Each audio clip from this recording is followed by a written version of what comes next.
Une visite militaire, des sourires officiels. Mais derrière l'image protocolaire se cache une inquiétude grandissante à Washington. Pourquoi? À cause d'un moteur.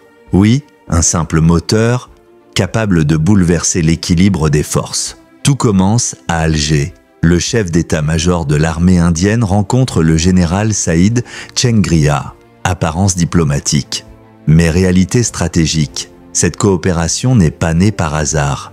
Elle remonte à octobre 2024, quand la présidente de l'Inde visite l'Algérie. Depuis, discussions accélérées, commissions bilatérales et un dossier explosif, les drones indiens. Parmi eux, le drone Katak, pas un drone ordinaire, un drone qui cache un secret. Son moteur, le GTR, développé en Inde, testé sur des Sukhoi 30 MKI, les mêmes que possède l'Algérie. Question cruciale. Pourquoi ce drone, précisément? Pour sa performance ou pour son moteur? Ce moteur, le GTX 35 Kaveri, change tout. Il transforme la Sukhoi. Vitesse accrue, manœuvrabilité redoutable, autonomie renforcée, des capacités proches de la mythique F-22 américaine. Voilà ce qui effraie Washington. Si Alger intègre ce moteur, son ciel ne sera plus le même. Si elle l'utilise aussi pour ses propres drones, le scénario devient plus inquiétant encore, car l'Algérie ne serait plus seulement un acheteur d'armes, mais un concepteur, un développeur, un futur fabricant et peut-être un exportateur. Pourquoi l'Inde? Parce que ses coûts derniers sont bien plus bas que ceux de la Russie. Parce que Moscou, affaibli par la guerre, pourrait déléguer ses transferts technologiques. Ainsi, un triangle inédit se dessine. Algérie, Inde, Russie. Partage d'expertise, développement commun et, peut-être demain, une alliance assumée. Le partenariat ne s'arrête pas au moteur. Il touche la défense aérienne, les radars de pointe AESA, et même la modernisation des Sukhoi dans des usines indiennes adaptées aux standards algériens. Pour l'Inde, l'Algérie est une porte vers l'Afrique. Pour Alger, l'Inde est un partenaire stratégique. Et pour la Russie, une échappatoire aux pressions occidentales. Washington l'a compris. Ce n'est pas une simple transaction militaire. C'est une transformation stratégique. L'Algérie, d'acheteur dépendant, vers acteur indépendant, avec l'Inde comme tremplin, et la Russie en arrière-plan. Entre Alger et New Delhi. Ah oui. Et ça a l'air de rendre Washington un peu nerveux. Sous les radars, on voit des liens militaires qui se tissent. Ça pourrait bien, bousculer les équilibres. Vraiment. Explosif. Carrément. Ou est-ce qu'on s'emballe pas un peu? L'Algérie qui cherche à diversifier ses partenaires, bon, surtout pour l'entretien de son matériel russe, qui est devenu compliqué, c'est pas juste du pragmatisme finalement. C'est possible. Une visite présidentielle, suivie d'une rencontre entre chefs d'état-major, est-ce que ça cache forcément un truc énorme?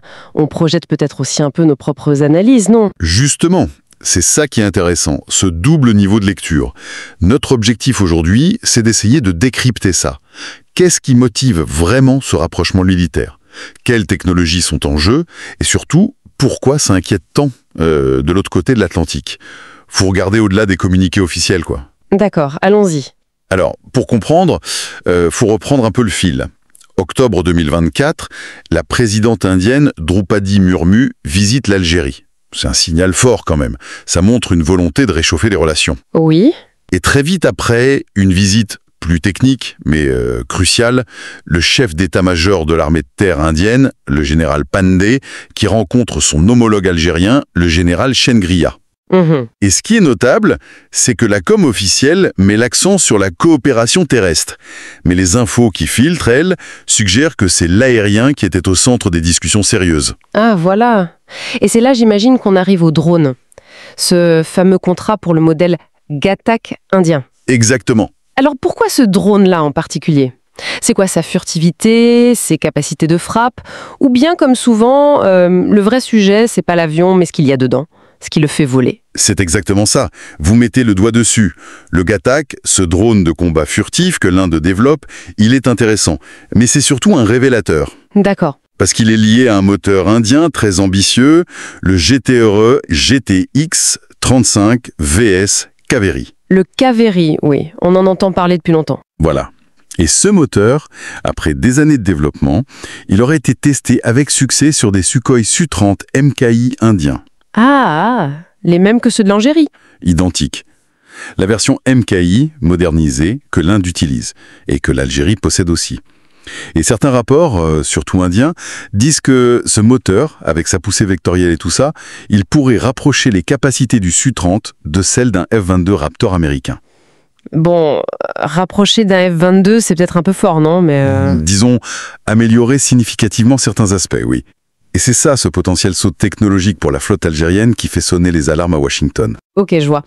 Donc, la question c'est, est-ce que l'Algérie achète juste des drones pour se moderniser, ce qui est somme toute classique, ou bien est-ce que l'intérêt pour le Gatac, c'est une sorte de cheval de Troie pour accéder à la technologie de ce fameux moteur Kaveri? C'est ça l'hypothèse. Pour l'intégrer à ses propres Su-30, en contournant peut-être Moscou, ou même pour développer ses propres drones avec ce moteur.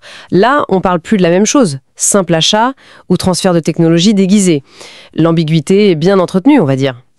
Pour essayer d'y voir plus clair, regardons les intérêts de chacun. Pour l'Inde, l'Algérie, c'est un partenaire intéressant. Oui, un gros client potentiel. Un gros client, une position stratégique en Afrique du Nord, en Méditerranée, et puis New Delhi y voit aussi une chance de concurrencer l'influence chinoise dans la région, et de se poser en alternative technologique crédible, peut-être moins regardante que les Occidentaux sur certains points. Et il y a cette autre hypothèse, un peu plus tortueuse. L'Inde comme intermédiaire pour la Russie. Oui, ça circule. L'idée que l'Inde pourrait servir de canal discret pour certains transferts technologiques russes que Moscou ne peut plus faire directement vu le contexte, sans mettre personne dans l'embarras. C'est une possibilité. Intéressant. Et côté algérien alors, si on joue l'avocat du diable, le pragmatisme économique saute aux yeux, non? C'est évident. Faire entretenir ces Su-30 en Inde, ça doit coûter beaucoup moins cher qu'en Russie. Surtout que l'industrie russe, elle est un peu occupée ailleurs en ce moment. Absolument. Donc, est-ce que tout ça, au fond, c'est pas juste une bonne affaire pour Alger? Une façon maligne de diversifier les fournisseurs, de réduire la dépendance à Moscou, qui devient peut-être risquée, ou bien est-ce que c'est vraiment le début d'une alliance stratégique plus profonde? La frontière est mince. Elle est d'autant plus mince que ce pragmatisme algérien, il pourrait justement ouvrir la porte à ce que certains murmurent, l'émergence d'un axe Alger-New Delhi, Moscou. Ah oui, carrément un axe.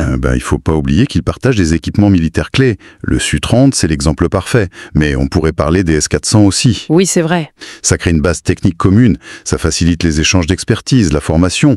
D'ailleurs, il y a déjà des comités techniques bilatéraux algéro-indiens qui travaillent là-dessus. D'accord. La vraie question, sans réponse officielle bien sûr, c'est est-ce que l'Algérie a mis de l'argent, d'une façon ou d'une autre, dans le développement du Kaveri, qui a coûté très cher?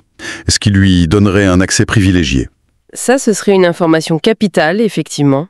Si on pousse l'analyse technique, parce que c'est vraiment là que ça se joue, des sources concordantes disent que l'intégration du moteur Kaveri au Su-30 MKI indien s'est faite. Techniquement, ça marche. Ok. Et l'Inde ne compte pas s'arrêter là. Ce moteur, ils le voient comme la base pour leurs futurs drones de combat, peut-être même pour une nouvelle génération d'avions. Logique. Et là où ça devient encore plus stratégique pour Alger, l'Inde chercherait à impliquer l'Algérie dans des développements conjoints, notamment sur les radars AESA. Ah, les radars à balayage électronique actif, la technologie de pointe. Exactement. Ce qui équipe les avions et drones les plus modernes. Ça permet de détecter et suivre beaucoup plus de cibles, de plus loin, plus discrètement, et ça résiste mieux au brouillage. La Turquie, par exemple, a beaucoup misé là-dessus. Oui, c'est un domaine clé. Si Alger accède à cette technologie AESA, via l'Inde, leurs drones, qu'ils soient indiens ou faits maison, ils franchiraient un cap énorme en termes d'autonomie et d'efficacité. Ce qui nous amène à un possible changement de paradigme, c'est ça? L'Algérie, qui achetait surtout sur étagère, pourrait devenir co-développeur, voire producteur? C'est l'ambition qui semble se dessiner. C'est énorme comme ambition. Est-ce que c'est réaliste pour leur industrie? Certains diront que c'est démesuré. Mais imaginons que ça marche.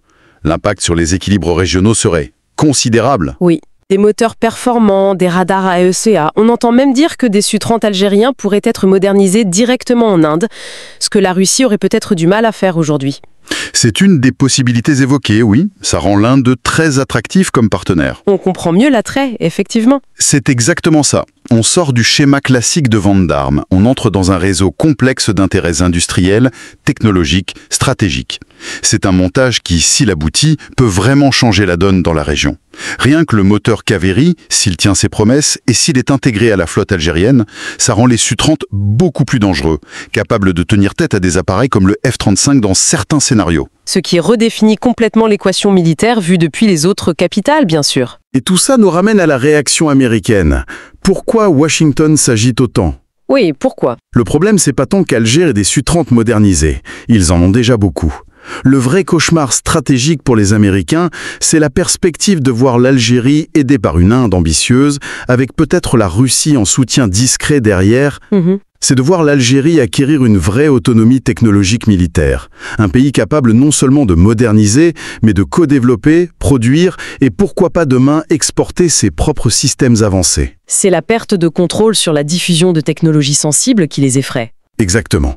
C'est ça qui alarme. Et c'est une évolution qui bouscule l'idée d'une suprématie technologique occidentale quasi totale dans le militaire de pointe.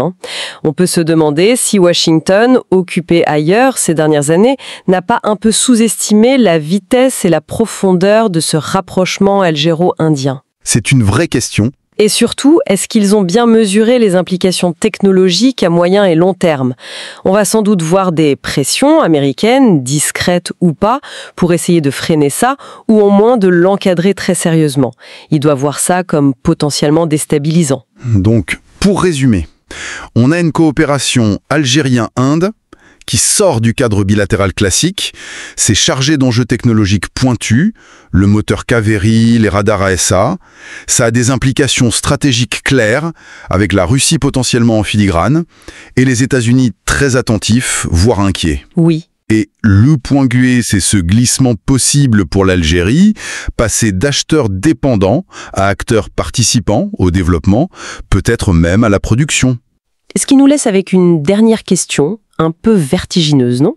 Est-ce que Washington a simplement, comme on dit, raté le coche ? Est-ce que ce rapprochement qui semblait peut-être au début une simple manœuvre diplo-commerciale est en train de devenir un vrai tournant stratégique ? Un mouvement de fond discret mais puissant qui pourrait redéfinir la place de l'Algérie dans la région, mais aussi celle de l'Inde comme puissance technologique alternative.